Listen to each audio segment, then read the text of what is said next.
안녕하십니까. 전하트 교수입니다. 이번 시간에 여러분들과 61번부터 문제풀이를 하도록 하겠습니다. 자, 61번을 보세요. 기체 크로마토그래피법으로 유기인 시험을 할 때 사용하는 검출기로 일반적인 것은 여기서 꼭 여러분들이 기억을 해야 되는 게 뭐냐면 유일하게 중금속 물질 중에서 여러분들 시험에서 주로 나오는 내용입니다. 기체 크로마토그래피법을 이용하는 게 유일한 중금속 중에 유기인이에요. 그래서 유기인의 분석법은 기체 크로마토그래피 꼭 기억을 하세요. 자, 그리고 기체 크로마토그래피법을 이용했을 때 제일 중요한 게 뭐죠? 검출기예요. 따라서 어떤 검출기를 쓰느냐면 FPD라는 불꽃 광도 검출기 또는 MPD라는 질소인 검출기를 사용을 해요. 따라서 라번이 정답이 됩니다.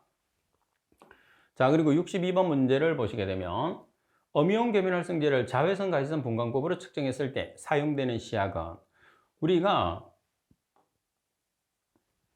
엄이온 계면 활성제를 분석을 했을 때 자외선 가시선 분광법을 뭐라고 하느냐면 메틸렌 블루법이라고 하거든요. 왜 메틸렌 블루법이라고 하느냐면 메틸렌 블루의 시약을 사용하기 때문에. 그래서 62번에서는 답은, 그래서 여러분들도 엄이온 계면 활성제를 자외선 가시선 분광법으로 분석하는데 그 자외선 가시선 분광법은 다른 말로 메틸렌 블루법이라고 하더라. 그래서 정답은 메틸렌 블루의 시약을 쓴다. 이렇게 기억을 하시면 돼요. 자, 그리고 63번 문제를 보시게 되면 다음은 중금속률 중에서 원자 형광법으로 측정할 수 있는 것은, 자, 여기서 원자 형광법을 이용해서 측정할 수 있는 것은 우리가 딱 하나밖에 없어요. 뭐가 있는 거죠? 냉전기 원자 형광법이니까 수원이죠, 수원. 그래서 지금 여러분들이 풀이의 시험 방법을 이렇게 다 나열을 했는데 이 나열한 걸 다 외울 필요는 없어요.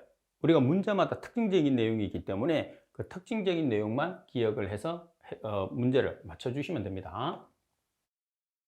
자, 그리고 64번 문제를 보시게 되면 자외선 가시선 분광법으로 폐수 중에 CU라는 구리를 측정했을 때 다음 시약과 그 사용 목적을 잘못 연결한 것을 찾으시오 그랬어요. 답은 사이트르산 2암모늄은 철의 억제 목적, 답은 암모니아수는 pH 9.0 이상으로 조절 목적, 답은 아세트산 부틸은 구리 착염 화합물의 추출 목적, 답은 EDTA는 구리 착염의 발생 증가의 목적. 이렇게 나와 있는데 여기서 EDTA 착물에 대한 설명이 잘못됐습니다. 자, 그래서 여기서는 실제로 보면 구리 착물이 발생되는 게 증가되는 게 아니고 감소시키는 게 목적이 돼야 될 것 같아요. 그래서 증가가 아니고 감소. 따라서 라번이 정답입니다. 자, 그리고 65번 문제를 보시게 되면 암모니아성 질소를 분석했을 때 관한 설명으로 갈로에 옳은 것은 암모니아성 질소를 자외선 가시선 분광법으로 측정하고자 했을 때, 자, 여기서 자외선 가시선 분광법은 우리가 뭐가 있어야 되죠? 발색되는 색깔이 있어야 되고 그리고 측정 파장이 있어야 됩니다.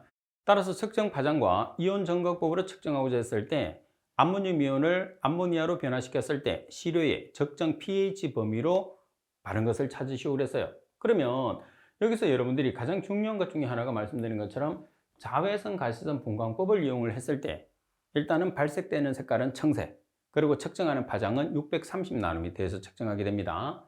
자, 그리고 이온 점검법을 이용을 해요. 그럼 이온 점검법을 이용했을 때 적정 pH가 얼마냐 하면 11에서 13 사이에요. 자, 그리고 또 하나가 더 있죠. 뭐가 있어요? 적정법이 있어요. 적정법. 그래서 적정법에서는 종말점의 색깔이 자회색이 나타난다는 거. 자, 하여튼 세 가지로 우리가 분석을 하는데 지금 문제 조건에서는 측정 파장은 630. 그러면 두 개 중에 한 개가 정답. 그리고 pH는 11에서 13. 따라서 정답은 답이 되는 거죠. 그리고 여러분들이 공부했을 때는 풀이는 여러분들이 항상 문제가 우리가 유사 문제 또는 응용에서 나올 수 있기 때문에 풀이에 나와 있는 내용 정도는 반드시 여러분들이 숙지를 해 주셔야 됩니다. 자, 그리고 66번 문제를 보겠습니다. 예상 BOD치에 대한 사전 경험이 없는 경우에 오염된 하천수의 희석 금액 조제 방법은, 우리가 BOD 분야에서 BOD 파트에서 제일 중요한 내용이 희석에 관계되는 거죠. 그래서 여러분들이 풀이에 나와 있는 이 네 가지를 반드시 기억을 해야 돼요. 그러면 오염 정도가 심한 공장 폐수는 0.1에서 시료 중에 시료의 0.1에서 1.0%를 희석하면 돼요. 자, 그리고 처리하지 않은 공장 폐수는 1에서 5%. 그리고 처리하고 방류되는 공장 폐수는 5에서 25%의 시료를 취해서 나머지를 희석하면 돼요. 그 다음 오염된 하천수는 희석을 해도 되고 안 해도 되죠. 25에서 100%의 시료를 우리가 취할 수 있기 때문에, 그래서 이 내용은 꼭 여러분들이 기억하라고 그랬어요. 이론에서도 많이 강조를 했죠. 자, 그러면 바로 여러분들이 정답은 어디가 나오는 거죠? 지금 여기서 여러분 하천수의 하천수 같은 경우에서는 시료 희석을 안 해도 되니까 100%까지 하천수를 그대로 취할 수 있죠. 그래서 25에서 100%의 시료가 함유되어도 무방합니다. 따라서 말씀드린 것처럼 풀이에 있는 내용을 정확하게 기억을 해 주시는 게 중요합니다. 그리고 67번 문제를 보시게 되면 다음 설명에 해당하는 기체 크로마토그래피에서 정량하는 방법을 찾으시오 그랬어요. 자, 정량법을 우리가 찾는데 크로마토그램으로부터 얻은 각 시료 각 성분의 봉우리 면적을 측정하고 그것들의 합을 100으로 하여 이에 대한 각각의 봉우리의 넓이 비를 각 성분의 함유율로 나타낸다고 그랬어요. 그래서 지금 이 내용을 여러분들이 기억을 했을 때 답을 나타내는 게 가장 핵심적인 내용이 뭐냐면 각 성분의 봉우리의 면적을 측정한다는 거예요. 자, 그리고 그것들을 100으로 나타낸다는 거죠. 100으로 나타낸다는 것은 곱하기 100을 하면 100분율이 되는 거예요. 그래서 면적과 100분율. 그래서 면적과 100분율이니까 여러분들 면적이 여기서는 뭐예요? 넓이죠, 넓이. 그래서 넓이 100분율법 이렇게 답을 찾으면 되죠. 아니면 여기 있는 100하고 그 다음에 이 넓이를 매치를 시켜도 돼요. 그래서 어떤 경우를 매치시켜도 여러분들이 정확한 답을 찾을 수 있게끔 공부를 해 주셔야 돼요. 자, 그리고 68번 분홍성 대장균균에서 망여과법의 측정 방법으로 갈로이에 오른 것은 물속에 존재하는 분홍성 대장균균을 측정하기 위해서 페트리 접시에 배지를 올려놓은 다음 배양 후에 여러 가지 색조를 띠는 갈로이의 집락을 계수하는 방법이다. 자, 여기서 분홍성 대장균균은 청색, 그리고 총대장균균은 적색. 그죠? 자, 그런데 지금 여기서는 분홍성 대장균균에 대한 설명이 나와 있어요. 그러면 청색이 정답. 그래서 여기 나와 있는 것처럼 총대장균균은 적색, 그리고 분홍성 대장균균은 청색을 집락한다는 것을 꼭 기억을 할 수 있도록 하십시오. 자, 그리고 69번 문제를 보시게 되면 수질 분석을 위한 시료 채취 시의 유의사항과 가장 거리가 먼 것은 가번의 채취 용기는 시료를 채우기 전에 맑은 물로 3회 이상 씻는다고 그랬어요. 자, 맑은 물로 씻는 게 아니고 뭘로 씻어야 되죠? 3회는 맞는데 시료수, 우리가 취하고자 하는 시료로 어떻게? 3회 이상. 자, 그리고 용존가스나 환원성 물질, 휘발성 유기화합 물질 등을 측정하기 위한 시료는 운반 중에서 공기와의 접촉이 없도록 가득 채워야 되는 게 맞습니다. 그 다음 지하수의 시료는 치수등 내에 고여있는 물을 충분히 퍼낸 다음 새로 나온 물을 채취하죠. 그리고 시료 채취량은 보통 3리터에서 5리터 정도를 채취해야 되죠. 따라서 설명이 잘못된 것은 가번, 특히 주의를 해야 됩니다. 시료로 우리가 헹궈내야 되는, 씻을 때 시료로 씻습니다. 자, 그리고 70번 문제를 보시게 되면 총인을 자외선 갈선 분광법으로 정량하는 방법에 대한 설명으로 가장 거리가 먼 것은 가번, 분해가 되기 쉬운 유기물을 함유한 시료는 질산과염소산으로 전체를 한다고 그랬어요. 자, 여기서는 여러분들이 어떻게 외웠죠? 이거는? 아니죠. 이거는 우리가 암기법을 사용한 게 아니고 분해가 쉬운 유기물 같은 경우에서는 어떻게? 풀이에도 나와 있는 것처럼 가왕산 칼륨법으로 전처리를 한다고 그랬어요. 그죠? 그래서 가번이 틀렸네. 반면에 우리가 유기물의 농도가, 우리가 지금 나와 있는 총인을 자외선 갈선 분광법으로 전처리했을 때 두 가지가 있어요. 지금 여기서 나와 있는 것처럼 분해되기 쉬운 유기물 같은 경우에서는 가황산 칼륨, 그리고 유기물이 높을 때는 질산 황산법. 그죠? 두 가지로 기억해 놓으시면 됩니다. 다량의 유기물을 함유하는 시료는 질산 황산법. 여기 나와 있죠. 유기물을 많이 함유한 경우에서는 질산 황산. 그래서 이 질산 황산법은 어떻게 기억했어요? 뭐 황당한 이렇게 기억을 해도 되고, 또 어떤 식으로 기억했느냐면 황높은 이렇게 두 가지 중에서 아무거나 기억해도 돼요. 그래서 여기서 황당한이라는 것은 황산, 앞에는 항상 뭐가 들어가죠? 질산. 그래서 질산 황산법은 당하는 게 다량 포함돼. 또는 황높은 황산이니까 질산 황산법, 높은, 유기물의 농도가 높은. 그래서 두 개 중에 편한 대로 여러분들이 암기하세요. 자, 그리고 전처리로 유기물을 산화분해시킨 후에 몰리브덴산 암모늄, 아스코르벤산 혼액 2ml 넣어서 흔들어 섞는다. 라면의 정량 한계는 0.005mg/L이며 상대 표준 편차는 플러스 마이너스 25% 이내이다. 그래서 여기에서 정답이 나왔기 때문에 우리가 정량 한계에서 고민을 하지 않아도 되는 거죠. 실제로 정량 한계라는 게 너무 많아가지고 암기하기가 상당히 어려웠어요. 그죠? 자, 그리고 여러분들 71번 문제를 보시게 되면 흑광광도 분석 장치 중에서 파장 선택 부위에 그름종이를 사용한, 여기서 그름종이라는 게 필터입니다. 그름종이를 사용한 것으로 단광 속행이 많고 비교적 구조가 간단해서 작업 분석용에 적당한 것은 광정 광도계에 대한 설명입니다. 가번이 정답.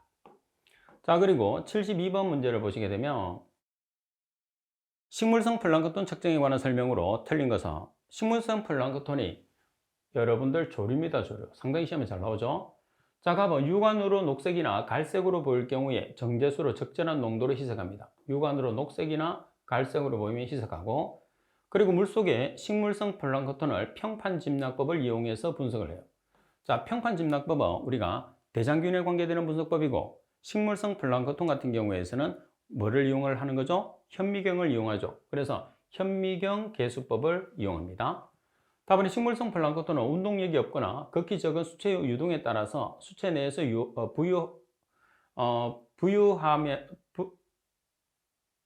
부유하면서 생활하는 단일 개체, 그리고 집락성 선상 형태의 광합성 생물을 총칭합니다. 자, 그리고 시료의 개체수는 개수 면적당 10에서 40 정도가 되도록 농축한다. 이렇게 나와 있어요. 따라서 72번의 정답은 뭐가 되는 거죠? 분석법을 설명을 잘못하고 있으니까, 분석법에 대한 설명을 잘못하고 있으니까 72번의 정답은 나번입니다. 자, 분석법을 정확하게 기억하고 있는 학생들은 정확하게 문제를 맞춰야 돼요. 그죠? 자, 그리고 73번. 다음 용어의 정의로 틀린 것을 찾으시오 그랬어요. 감압 또는 진공이라고 그래요. 감압 또는 진공은 15mHg 이하. 맞습니다. 바탕시험은 시료에 대한 처리 및 측정을 할 때 시료를 사용하지 않고 같은 방법으로 조작한 측정지를 더한 값이 아니고 뭐죠? 빼주는 값. 그리고 용기는 시험 용액 또는 시험에 관계되는 물질을 보존 또는 운반, 조작하기 위해서 넣어두는 것으로 시험에 지장을 주지 않도록 깨끗한 것. 자, 그리고 정밀히 단다는 것은 저울이 나와야 되겠죠. 화학 저울이나 미량 저울이 나와야 됩니다. 따라서 정답은 나번.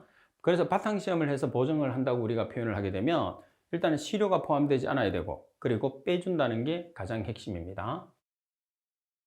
그리고 74번 문제를 보시게 되면 불소 화물을 자외선 가시성 분광법으로 분석했을 때 간섭 물질로 작용하는 알루미늄이나 철의 방해를 제거할 수 있는 방법은, 자, 여기서 알루미늄이나 철의 방해를 제거한다는 것을 떠나서 불소 화물 같은 경우에서는 여러분들이 NH3N, 암모니아성 질소, 그리고 시아니온, 그리고 불소이온, 그리고 페놀류, 이 네 가지는 전처리로 뭐를 하죠? 정류를 합니다. 정류. 정류를 하게 되면 전처리 물질이 없어지죠. 따라서 나번이 정답. 자, 그리고 75번 문제를 보시게 되면 백분율의 표현으로 옳은 것은, 자, W per V예요. W는 질량, V는 부피죠. 그래서 백분율이니까 100V가 들어가 있으니까 밀리리터 분의 그램, 이렇게 되는 거죠. 그래서 용액 100ml가 돼야 되니까 얘들은 없어요. 용액 100ml 중에 성분 용량을 성분 무게, g으로 표시하는 거죠. 따라서 답번이 정답. 그리고 76번 문제를 보겠습니다. 자, 76번 문제를 보시게 되면 수질오염 공정시험 기준에서 아질산성 질소를 자외선 가시성 분광법으로 측정했을 때 흑광도의 파장을 찾으라고 그래요. 여기서 아질산성 질소라는 것은 NO2N을 이야기하죠. 따라서 자외선 가시성 분광법에서 여러분들 시험에 자주 나오는 암모니아성 질소는 630나노미터, 아질산성 질소는 540나노미터라는 거. 그래서 600대의 파장은 청색, 500대의 파장은 적색 계통을 나타내는 거죠. 따라서 540나노미터가 정답. 자, 그리고 77번 문제를 보시게 되면 36%의 염산 1.18을 가지고 1노르말의 HCl 1리터를 만들려고 한다. 36%의 염산 몇 밀리리터로 물에 희석해야 되느냐고 그랬어요. 그럼 먼저 노르말 농도를 계산을 해요. 뭐가 주어졌기 때문에? 비중이 주어졌기 때문에. 따라서 1.18g/ml. 자, 여기서 밀리리터를 리터로 환산하는 10의 3승은 고정. 그리고 1당량에 해당하는 염산이 뭐죠? 염산이 HCl이에요. 그래서 36.5g의 분자량을 가지니까 H가 1개니까 1로 나눠주면 당량이 되는 거죠. 그리고 몇 퍼센트? 36%. 그래서 노르말 농도를 11.638 노르말 농도로 계산했어요. 그러면 우리가 희석을 했을 때는 N분의 N-V'를 쓰니까 11.638 노르말 곱하기 부피가 얼마가 필요하냐? 지금 우리가 만들려고 하면 1노르말짜리 1리터를 만들려고 해요. 그럼 1노르말짜리 1리터가 1000ml가 되는 거죠. 따라서 보이원을 계산하면 85.93ml예요. 그래서 여러분들이 팁을 보고 노르말 농도에 대한 개념을 한 번 더 정립을 하도록 하십시오. 자, 그리고 78번 문제를 보시게 되면 가드뮴을 자외선 갈선 분광법을 이용해서 측정했을 때 관한 설명으로 갈로 안에 알맞은 것을 찾으시오 그랬어요.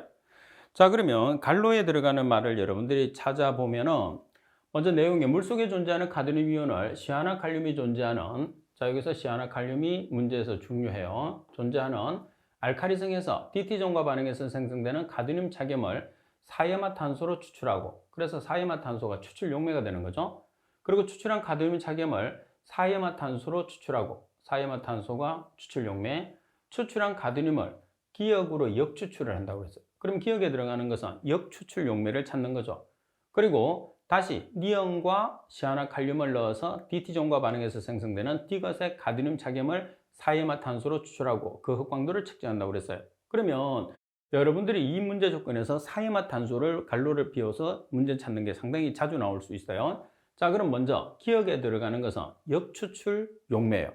자, 역추출 용매라는 것은 뭐냐면 타타르산을 이야기합니다. 자, 그리고 니온에 들어가는, 여기 보시게 되면 다시 니온과 사이화칼륨을 넣는다고 그랬잖아요. 이 있는 문구도 상당히 중요해요. 지금은 니온만 나와 있는데 다른 갈로가 있기 때문에 사이화칼륨하고 니온을 같이, 그 니온이 뭐죠? 수산화나트륨. 자, 그리고 D것 같은 경우에서는 우리가 발색되는 색깔을 나타내는 거예요. 그래서 적색, 따라서 가번이 정답. 그래서 이 문구는 여러분들이 원리 자체가 상당히 중요해요. 따라서 여러분들이 시험에서 꼭 파악을 해야 되는 내용들을 이렇게 정리를 했어요. 추출 용매는 사이화탄소, 역추출 용매는 타타르산 용매, 그리고 DT전과 반응하는 시약은 수산화나트륨과 시아나칼륨, 그리고 발색은 적색, 측정 파장은 530나노미터. 이 내용은 꼭 숙지를 할 수 있도록 하세요. 아주 중요합니다.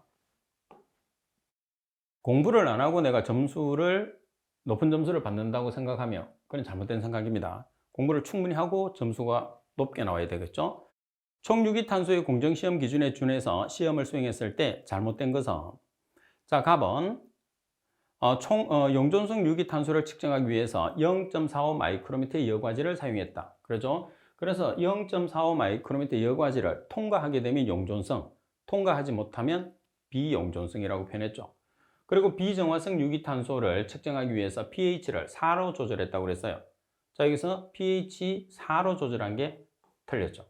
부유물질의 정도 관리를 위해서 셀룰로스를 사용을 했다고 되어 있어요. 그럼 여기서 pH를 얼마 이하로 조절하죠? pH를 2 이하로 조절하는 것을 비정화성 유기탄소라고 그래요. 그래서 시험에서 오답으로 항상 자주 나온다고 그랬죠. pH하고 연관성이 없어요. 그래서 우리가 기억하기가 어렵습니다. 자, 그리고 탄소를 검출하기 위해서 고온산화법을 측정하였다. 정답은 나번.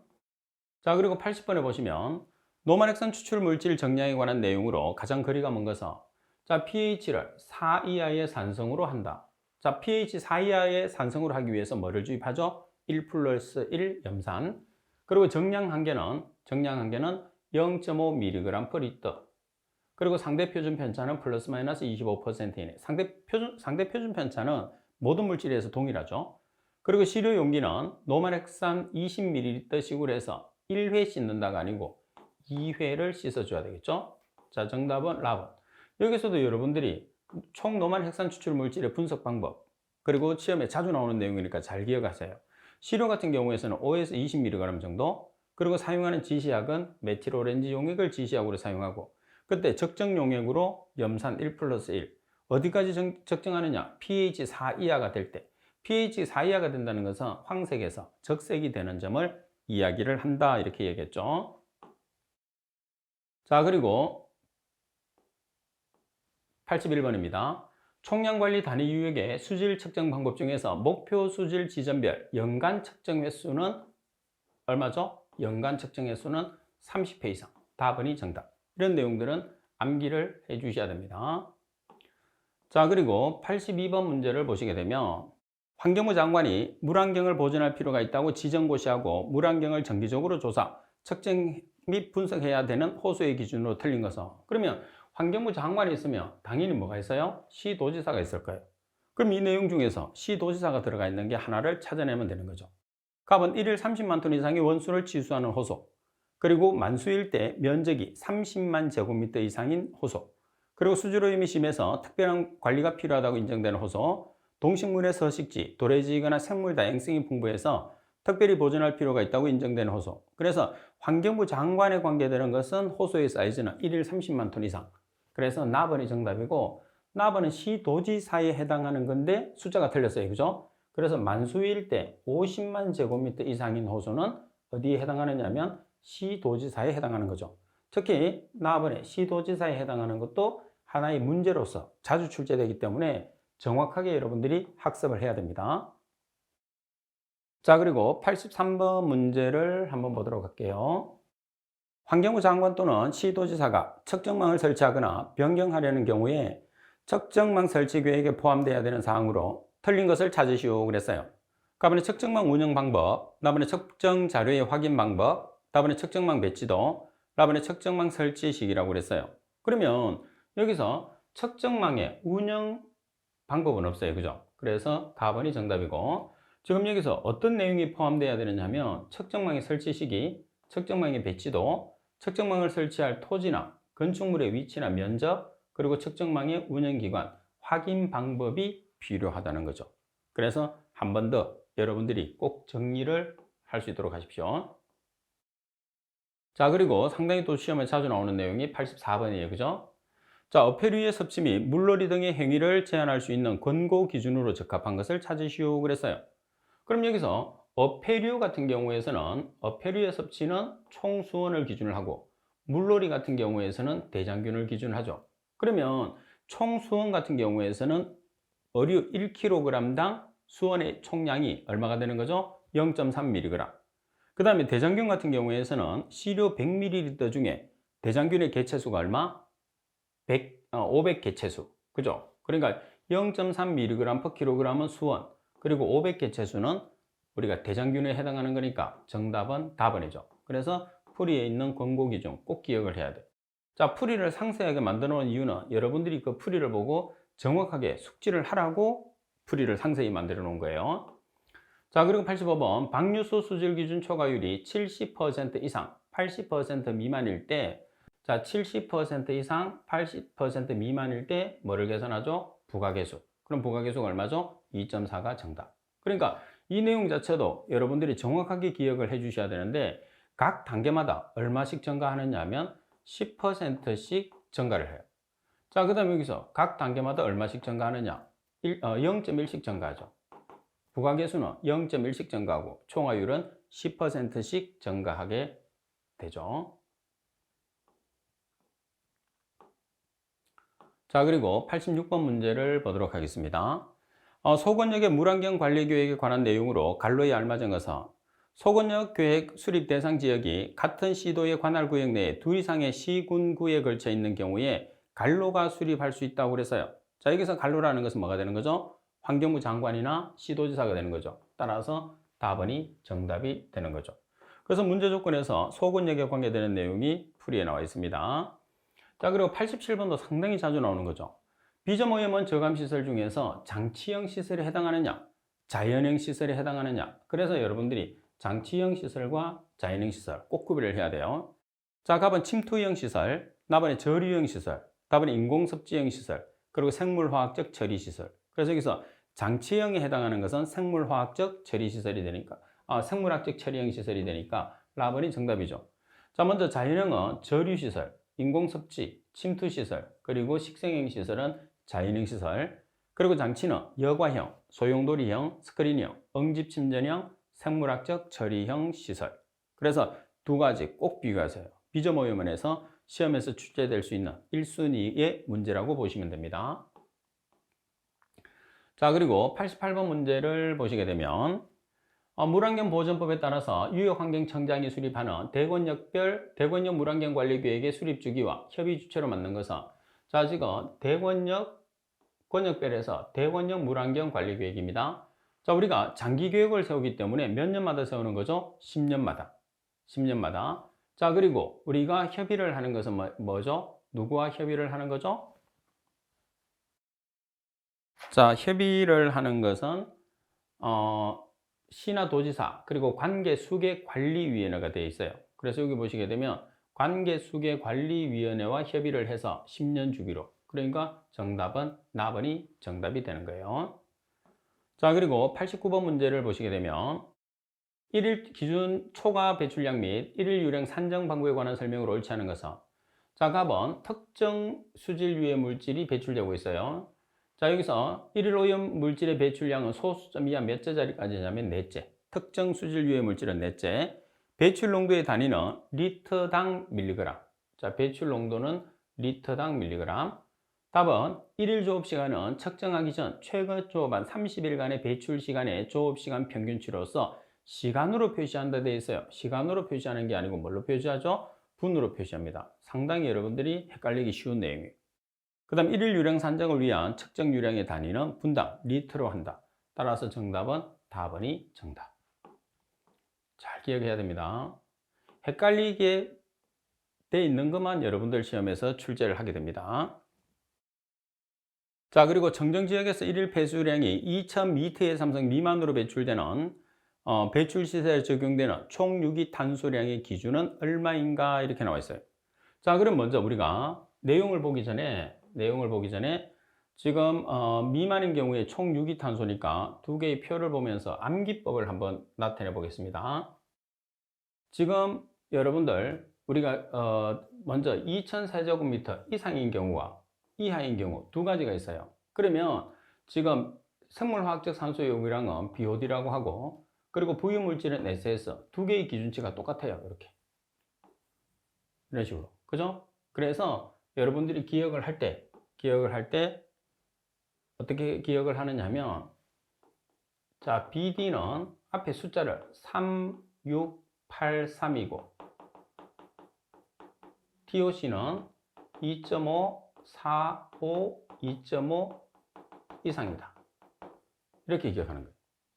자, 그럼 여기에서 10을 곱하면 돼. 자, 생물화학적 산소 요구량하고 부유물질은 청정지역에서는 10을 곱하면 30, 가지역은 60, 나지역은 80, 그리고 특례지역은 30, 그리고 TOC는 청정지역은 25, 그리고 가지역은 40, 나지역은 50, 그리고 특례지역은 25가 된다는 거죠. 이상이라는 것은 2000m의 삼성 이상인 지역. 자, 그리고 여러분들이 미만인 지역을 보시게 되면 마찬가지 생물화학적 산소 요구량이 BOD, SS가 부유물질량이니까, 자, BD는 여기 4, 8, 12, 3이고, 그리고 TOC는 3, 5, 7.5, 2.5 미만이다. 이렇게 기억하는 거예요. 이렇게 기억하시게 되면, 자, 2000m의 삼성 미만인 경우에, 자, 지금 BD는 BOD와 BD가 아니고 여기서 BS라고 해야 되겠죠. BS. 자, 고치겠습니다. 자, BS는, 그래서 BOD와 SS는, 그죠?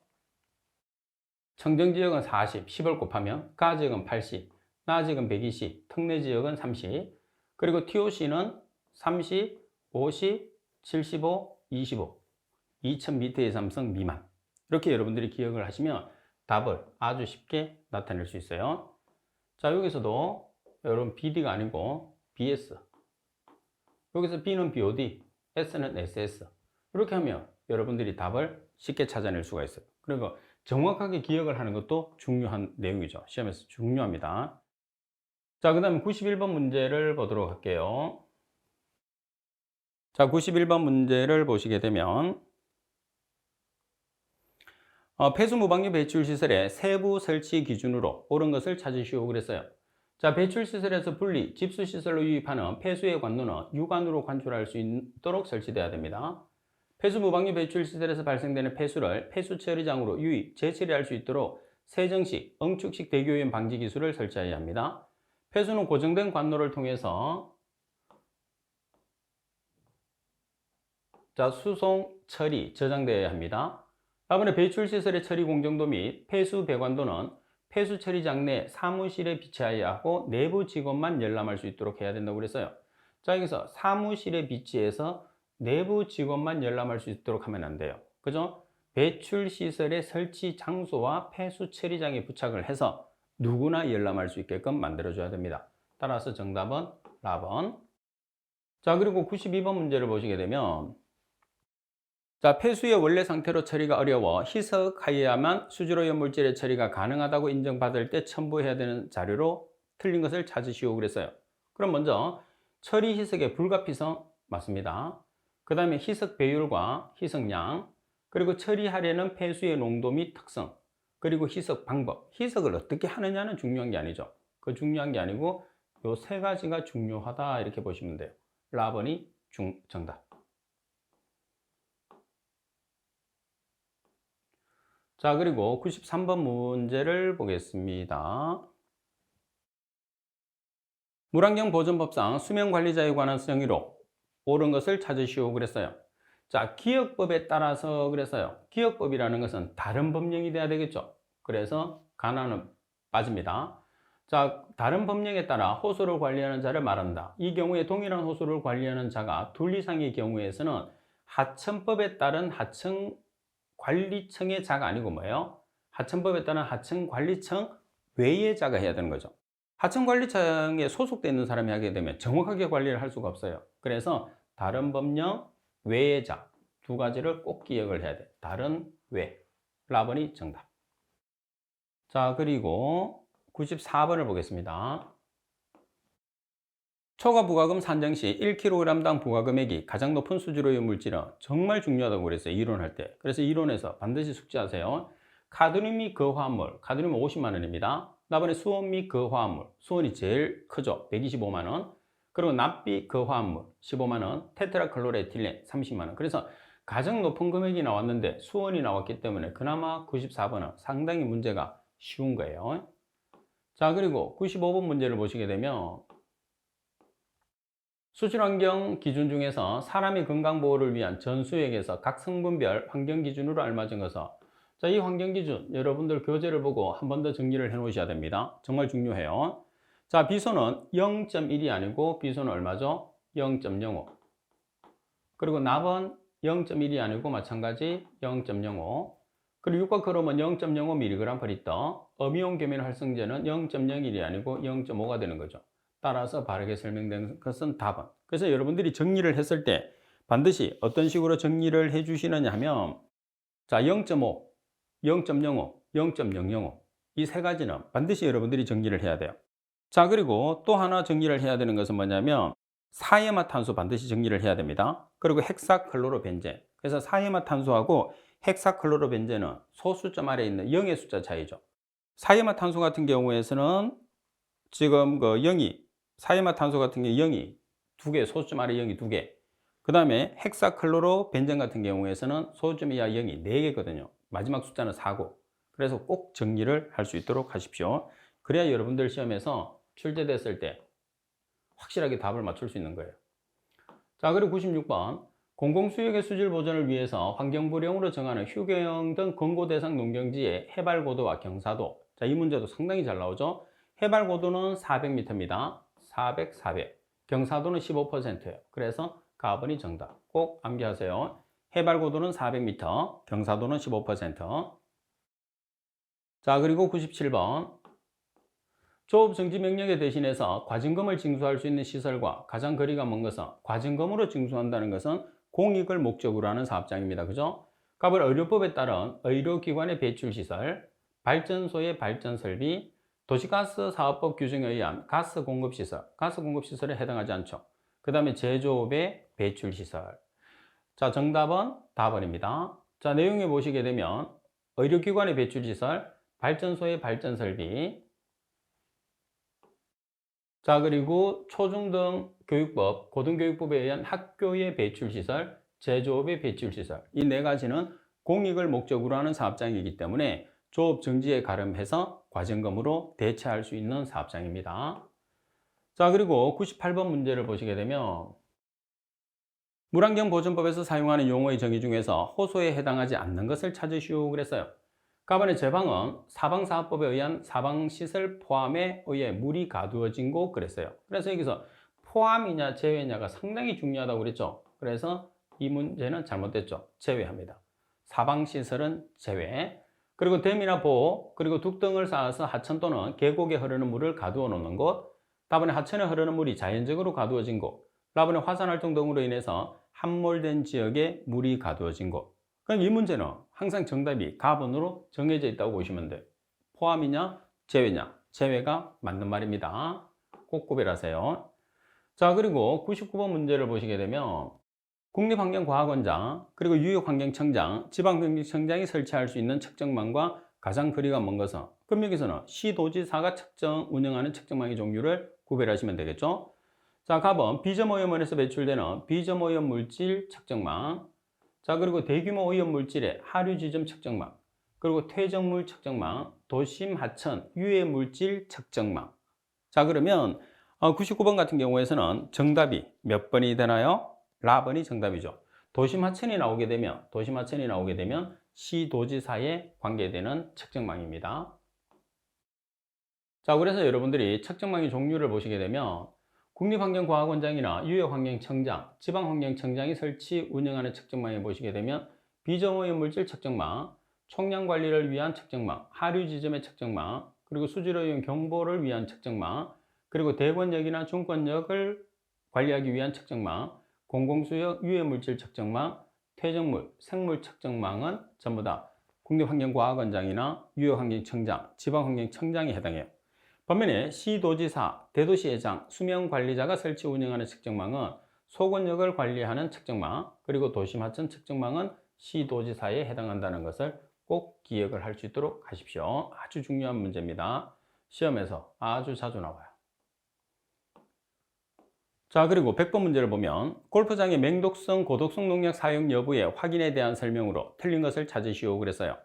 가번 특별자치도지사, 시장군수, 구청장은 매년 분기마다 골프장에 대한 농약 잔류 검사를 실시해야 된다고 그랬어요. 그래서 여기 보면은 농약 잔류 검사를 매년 분기마다 한다고 하는데 매년 분기마다 하는 게 아니고 매년 반기마다 해야 돼. 반기마다.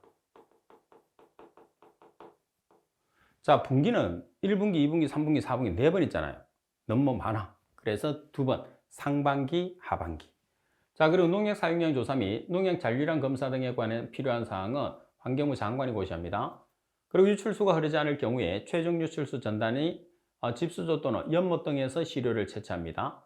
그리고 유출수 시료 채수는 골프장 부지 경계선의 최종 유출구에서 1개 지점 이상에서 채취하는 것을 원칙으로 하게 되는 거죠. 따라서 설명이 잘못된 것은 가번입니다. 자, 이런 문제 같은 경우에서도 출제를 했을 때 항상 동일하게 출제될 확률이 높기 때문에 여러분들이 문제하고 답을 잘 기억을 해 놓으시면 쉽게 문제를 맞출 수 있습니다. 자, 이번 시간 수업은 이것으로 마치도록 하겠습니다. 수고하셨습니다.